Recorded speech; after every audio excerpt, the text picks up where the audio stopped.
इस अंधे को 2 साल से बोझ है, ना दौड़ सकता ना काम। 50,000 महीना खाता है साला। 20,000 दे और कल ले जा।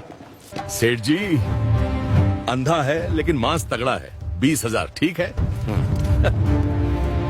टुकिए, बादल को मत बेचिए। बीच में मत बोल, नौकर है, अपना काम कर। सेठ जी, ये घोड़ा अंधा है लेकिन बेकार नहीं। मैं इससे आपको अगले हफ्ते होने वाली 1 करोड़ की रेस जितवा सकता हूँ।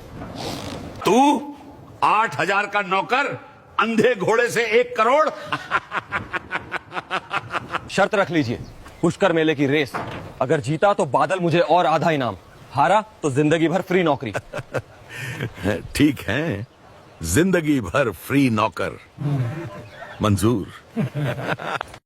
राजस्थान के अजमेर जिले में बसा पुष्कर, जहां ब्रह्मा जी का मंदिर है और जहां हर साल नवंबर में ऐसा मेला लगता है जो पूरी दुनिया में मशहूर है। ऊंट, घोड़े और रेगिस्तान की संस्कृति का संगम। और इसी मेले में हर साल एक हॉर्स रेस होती है जिसमें राजस्थान के सबसे अमीर लोग अपने चैंपियन घोड़े उतारते हैं। इनाम 1 करोड़ और जीतने वाले का नाम पूरे राजस्थान में गूंजता है। इसी पुष्कर के बाहर एक बड़ा फार्म हाउस था सेठ हरिओम सिंघानिया का। 60 साल के 500 करोड़ की प्रॉपर्टी, राजस्थान के सबसे बड़े हॉर्स ब्रीडर्स में से एक, 20 चैंपियन घोड़े, हर साल रेस जीतते, ट्रॉफियों से भरा ड्राइंग रूम। और सेठ की एक ही खुशी थी कि मेरे घोड़े सबसे तेज हैं। लेकिन उन 20 घोड़ों में एक था जो अब सेठ की शान नहीं, बोझ बन चुका था। बादल, 14 साल का, काला, ऊंचा, एक जमाने का चैंपियन जिसने 8 रेसेस जीती थीं, लेकिन 2 साल पहले एक इन्फेक्शन ने उसकी दोनों आंखें खत्म कर दी। अंधा, अब ना दौड़ सकता ना काम, बस खाता 50,000 महीना और सेठ को बोझ लगने लगा। और उसी फार्म हाउस में 5 साल से एक गरीब लड़का काम करता था।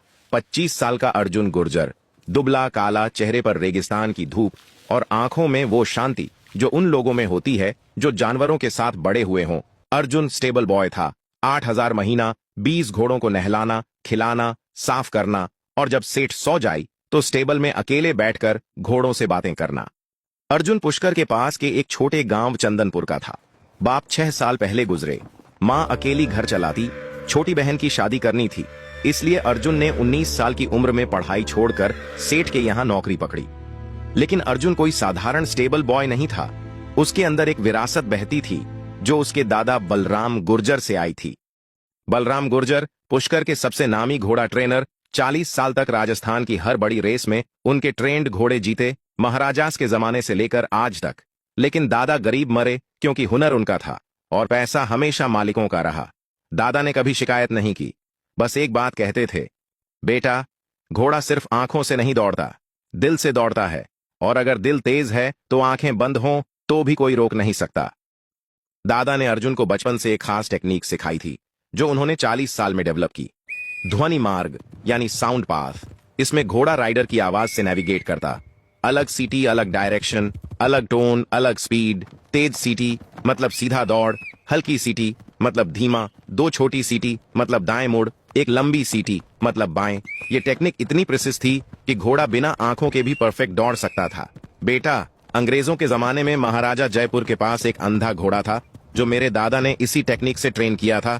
वो अंधा घोड़ा 3 रेस जीता था। ये विरासत है हमारे खानदान की, इसे कभी मत भूलना। अर्जुन ने 12 साल की उम्र से ये टेक्निक सीखी। गांव के घोड़ों पर आंखें बांधकर दौड़ाता, सीटी से। और जब सेठ के यहां नौकरी लगी तो 20 घोड़ों में से सिर्फ बादल से उसका रिश्ता अलग बना। क्यों? क्योंकि बादल जब अंधा हुआ तो बाकी सब स्टेबल बॉयज ने उसके पास जाना बंद कर दिया। पागल हो गया, काटता है, लात मारता है। लेकिन अर्जुन हर रोज बादल के पास बैठता, गर्दन सहलाता, कान में बोलता, भाई, तू चैंपियन था, अभी भी है, बस तुझे नई भाषा सीखनी है। और 2 साल, 730 रातें, जब पूरा फार्म हाउस सोता, अर्जुन चुपके से बादल को स्टेबल से बाहर लाता, फार्म हाउस के पीछे एक खाली मैदान में, और दादा की ध्वनि मार्ग टेक्निक बादल को सिखाता। पहले महीने बादल ने कुछ नहीं सीखा, डरा हुआ, अंधा, भरोसा नहीं। लेकिन अर्जुन ने हार नहीं मानी। हर रात, धीरे धीरे। और तीसरे महीने बादल ने पहली बार सीटी सुनकर सीधा दौड़ना शुरू किया। 6ठे महीने मुड़ना सीखा और 2 साल में बादल ध्वनि मार्ग में इतना परफेक्ट हो गया कि अर्जुन की सीटी पर वो अंधा होते हुए भी ऐसे दौड़ता जैसे उसे सब दिख रहा हो। और आज जब सेठ ने कसाई को बुलाया तो अर्जुन का दिल फट गया। 2 साल की मेहनत, दादा की विरासत और बादल का भरोसा, सब एक कसाई की 20,000 में। इसलिए अर्जुन ने वो बात कही जो उसकी जिंदगी का सबसे बड़ा दांव था। सेठ जी, 1 करोड़ की रेस जितवा दूंगा। सेठ ने शर्त मान ली। मजाक में, हारा तो जिंदगी भर फ्री नौकर। और अर्जुन के पास अब 1 महीना था पुष्कर मेले तक बादल को और तैयार करने का। लेकिन एक प्रॉब्लम थी। पुष्कर रेस में 5 साल से चैंपियन था ठाकुर विक्रम सिंह का घोड़ा तूफान, 7 साल का, काला, तेज, जिसे कोई नहीं हरा पाया। और ठाकुर विक्रम खुद राजस्थान का सबसे ताकतवर जमींदार जो हर रेस में जजेस को खरीदकर जीतता। तूफान तेज था लेकिन ठाकुर के पैसे और ज्यादा तेज। अगले 1 महीने अर्जुन ने दिन में सेठ के 19 घोड़ों की देखभाल की और हर रात बादल के साथ प्रैक्टिस, रेगिस्तान में, अंधेरे में, चांदनी में। और बादल हर रात बेटर होता गया, तेज, कॉन्फिडेंट। और अर्जुन की सीटी पर ऐसा रिएक्ट करता जैसे 2 शरीर एक दिमाग से चल रहे हों। लेकिन एक रात प्रैक्टिस के दौरान अर्जुन को किसी ने देख लिया।